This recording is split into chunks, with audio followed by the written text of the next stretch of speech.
Hi everyone, this video is going to show you how to adjust the image width to make sure that it spans the full width of your screen regardless of how large or small the screen is. And so in this case, if I look at my window, I have this large header image going across my weekly overview just to give it some visual interest. And it looks like it fits great in my screen, but if we imagine a student looking on their Chromebook that's obviously much smaller than my screen size, the table automatically adjusts and a lot of the text content would as well, but the picture that I have here gets cut off and truncated. So I want to adjust it so that no matter how big or small my screen is, students will be able to see the image in its entirety.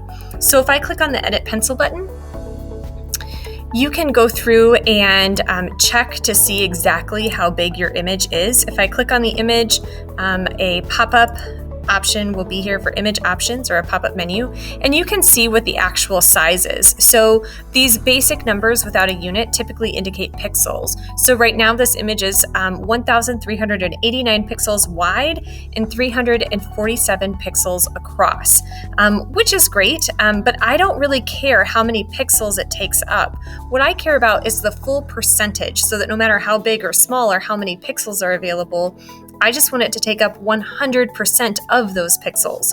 So I'm going to be brave, and even though I don't know any coding, I'm going to come down to this little symbol right below my Rich Content Editor window, and it's the button to switch over to the HTML editor. Keep in mind, you don't have to know anything about HTML in order to switch over and tinker around with the HTML code. So really just pay attention to the position within your page. So I know that my picture is positioned towards the top. So when I come over to the HTML viewer, the code associated with that image is going to be up the top as well. Up here at the top, I can see this image ID, and it's pulled in my course file. So I'm going to look within this code that's associated with the picture and find where it says the width, and then again, it also says the height. The height is less important to me. It's the width that I care about, because my student screens are not always going to have over 1,300 pixels. So I'm going to switch that and change that text to read 100% within those two quotation marks. So now if I go back, it looks very similar to what it looked like before. I'm going to scroll down and click Save.